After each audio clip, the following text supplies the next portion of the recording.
C'est ça. Nous avons un sérieux problème. Le problème que nous avons est lourd et on peut le faire décharger. Parce que ce fardeau, c'est nous qui le portons. Nous pouvons décharger ce fardeau en agissant le même jour, au même moment. C'est ça.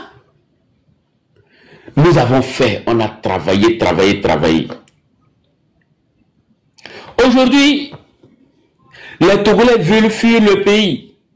On veut aller au Ghana, on veut aller au Nigeria, on veut aller au Bénin, on veut aller au Burkina, on veut partir ici, on veut partir ici. Mais est-ce que nous n'avons pas de terre? Est-ce que nous n'avons pas un pays? Pourquoi c'est nous on trouve partout? Nous sommes tellement en retard. Il faudrait que les Togolais se ressaisissent. Affaire de civisme, là, les Togolais n'ont qu'à arrêter. Personne, c'est-à-dire que surtout ceux-là qui sont même devant la lutte, personne ne veut se faire écraser. Chacun veut qu'on dise que c'est pour lui. L'ego, c'est ça.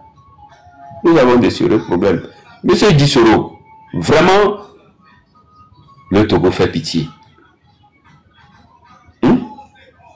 Arrêtez aujourd'hui le premier. Quand d'autres sont en train de parler de Téléthon, les autres sont en train d'attaquer le Téléthon, d'autres expliquent d'autres choses, d'autres parlent d'autres choses. Mais, or qu'on fouille tout ça là, nous voulons dégager Faure Gnassingbé. Mais il faudrait qu'il parte. Si on ne le fait pas, mais unissons-nous et puis chassons-le et après on va s'asseoir pour trouver une solution à nos problèmes. C'est ce que moi je veux. Quels qu'en soient nos différends, même ta tête me plaît ou ta tête ne me plaît pas, tu es mauvais ou tu es comment, nous avons quelqu'un qui nous maltraite. Il s'appelle Faure Gnassingbé. C'est le régime en place. Les gens sont en train de dire non, il faut attaquer tout un système, il faut attaquer France-Afrique. Mais vous allez attaquer France-Afrique comment? Et laisser les représentants de France-Afrique dans vos pays. Faure Gnassingbé, où il est là, c'est-à-dire qu'il est le représentant direct de la France. Et que sans Faure Gnassingbé, la France ne peut rien faire au Togo. Il faut l'enlever. Il faut l'enlever. Je l'attends. Si je parle de cette façon, vous allez savoir que j'ai pris ces informations-là au niveau de grandes personnalités. Des grandes personnes. Ce ne sont pas des petites personnes. Les gens qui ont fait, qui sont restés dans l'État. Hein? Faure Gnassingbé, je dis, Faure Gnassingbé, il est le représentant direct de la France. Et lui-même, il fait des choses horribles qui dépassent l'entendement de la France. C'est ce qu'il fait. Pour se maintenir au pouvoir, il fait des choses que même la France même finit par l'interpeller pour lui dire que ça là, ne fait pas ça à ton peuple. Il veut rester toujours au pouvoir. C'est lui, notre cible. Il faut les dégager. C'est ça. Il faut des gens déterminés, courageux. Dans cette vie, tout le monde a peur de mourir. Là, moi, je suis Abraham, là. Je ne peux pas vous tromper. Moi, j'ai peur de mourir, hein. Mais, quand je réfléchis que la mort vaut mieux que Faure reste au pouvoir, là, je me mets dedans. Aujourd'hui, moi, j'ai eu à dire, la prison accepte tout le monde. C'est pas parce que Faure Gnassingbé est puissant, il est au pouvoir, il a l'armée de son côté, qu'il ne peut pas se trouver en prison. La femme tanzanienne, aujourd'hui, elle a fui le pays. Est-ce qu'elle aurait cru ça? Faure Gnassingbé peut se trouver en prison. Si on ne se lève pas... Elle a fui le pays, ma. Mais elle a fui. C'est son général qui a le pouvoir en Tanzanie. Il a une alternance en Tanzanie. Oui, oui. Aïe. Franchement, je suis pas au courant. Il a envoyé le général là, qui n'a qu'à aller maltraiter son peuple. Le général là est parti, il y avait trop de monde dans la rue. Il a refusé de massacrer. Elle était obligée de fuir. C'est le général là qui a pris le pouvoir. C'est ça, c'est ça. C'est-à-dire que il faut un sacrifice. Quand d'autres tombent, d'autres doivent avancer. Lorsque d'autres tombent, d'autres doivent avancer. Ils ont massacré combien? C'est-à-dire que en 2 jours, plus de 700 personnes. Et après tout, ils ont laissé tomber. Mais ils ont persisté. Il faut payer parfois un prix. Fornia, ce n'est rien. Ceux qui sont sortis là, ils ne sont pas tous tombés. Mais est-ce qu'elle n'est pas partie? C'est comme ça. Aujourd'hui même là, tout ce qui se passe au Cameroun, les Camerounais tiennent dur. Paul Biya va céder, ça c'est sûr, s'ils n'ont pas abandonné. C'est comme ça. Quand le peuple décide, lorsque nous décidons de façon déterminée, il va partir. Qui vous a dit que moi, Abraham, je n'ai pas peur de mourir? Moi, j'ai peur de la prison. J'ai peur de mourir. Mais comme il s'agit de notre pays, le Togo, et quand je sais que moi, mes grands-parents se sont sacrifiés pour que moi, je sois libre, il est de mon devoir aussi de me sacrifier pour mes enfants, pour que mes enfants soient libres. Et c'est comme ça.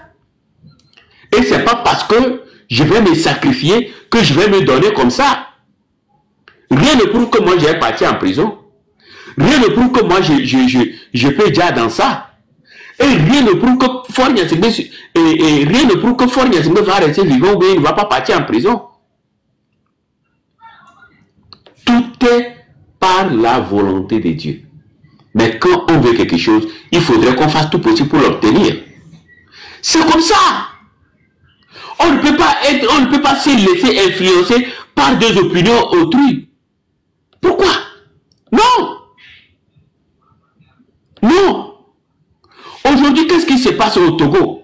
Ce sont les barons de nos villages, de nos régions, qui sont devenus nos pires ennemis. Juste parce que le régime savent que on aime écouter les barons. C'est ça. Les écoles, comme aujourd'hui j'avais écouté la légende, le ministre de l'Éducation, lui-même au Togo, ses enfants ne fréquentent pas au Togo, il les a envoyés à l'extérieur. Si c'est dans un pays normal, lui là, son diplôme devait être arraché ou bien on devait le licencier directement. Les barons qui sont au Togo, leurs enfants ne fréquentent pas au Togo. Ils sont tous à l'extérieur, en train d'étudier. Oh, c'est eux qui tiennent le pays. Mais cela, ça ne vous dit rien. Vraiment, nous faisons face à quel peuple? Hein? Peuple togolais, lève-toi, bats-toi. C'est comme ça que cela doit se passer. On brise le fer par le fer.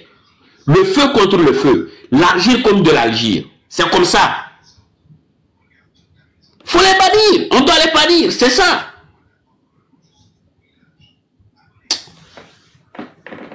Monsieur Dissoro, si aujourd'hui nous sommes à ce point, c'est parce que il y a... Nous tous on est d'accord que Fornia Singbe est mauvais, que le pays est mal gouverné. Mais sur le point que nous ne sommes pas d'accord, chacun veut avoir même... Chacun veut que son ami ait la même opinion que lui. C'est tout. C'est à cause de ça jusqu'à présent ça traîne. Non.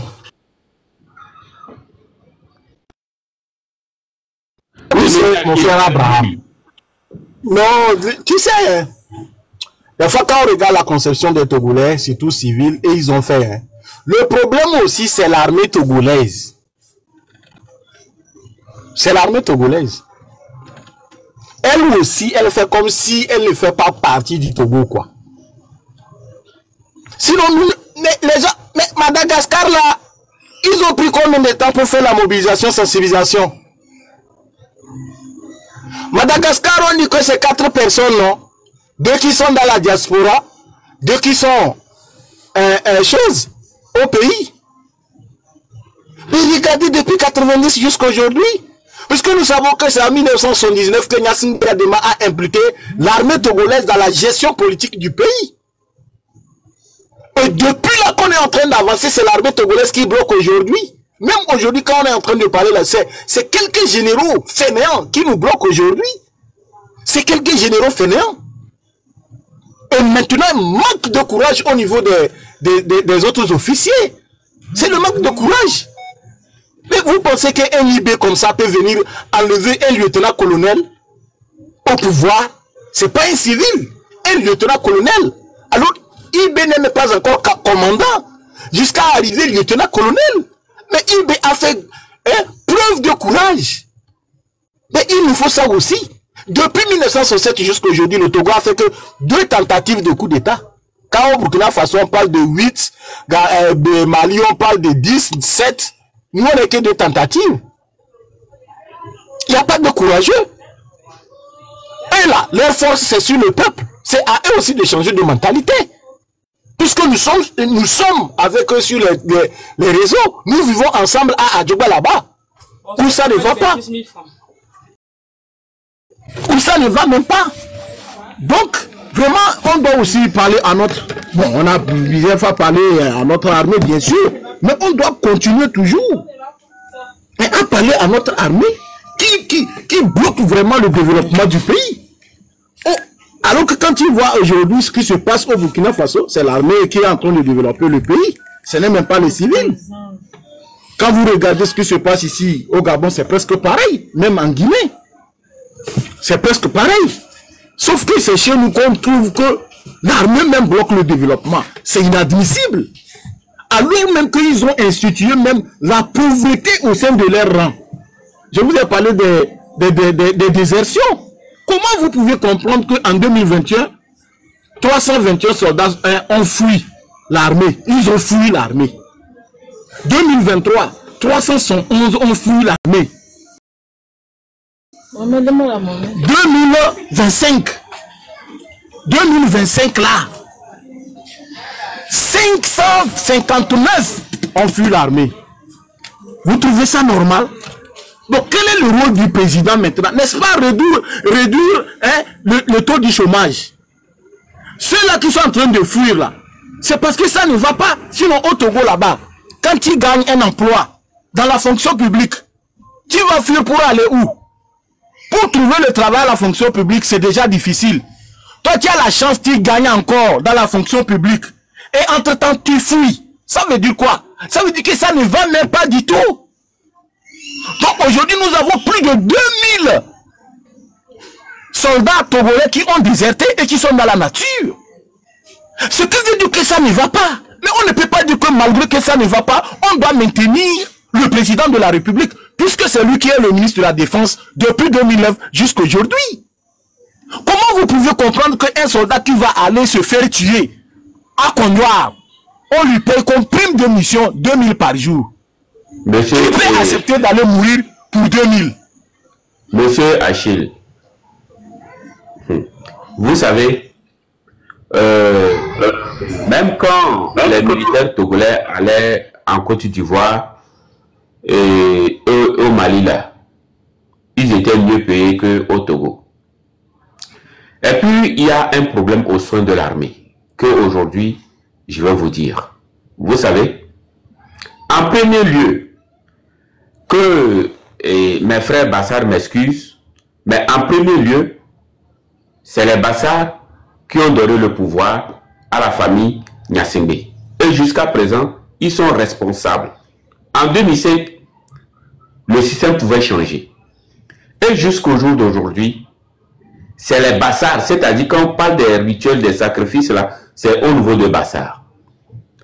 Et l'armée, il y a plusieurs qui ont tenté d'enlever Fort Gnassingbé. Je vous le dis, je sais de quoi je suis à train. La famille, s'il vous plaît, comment Abraham, 2 secondes. La famille, il n'y a pas de tapotage. Et vous savez aussi que ce que nous sommes en train de faire ici, c'est quelque chose qui met mal à l'aise à cette petite minorité. À cette petite minorité qui ont pris notre propre argent pour aller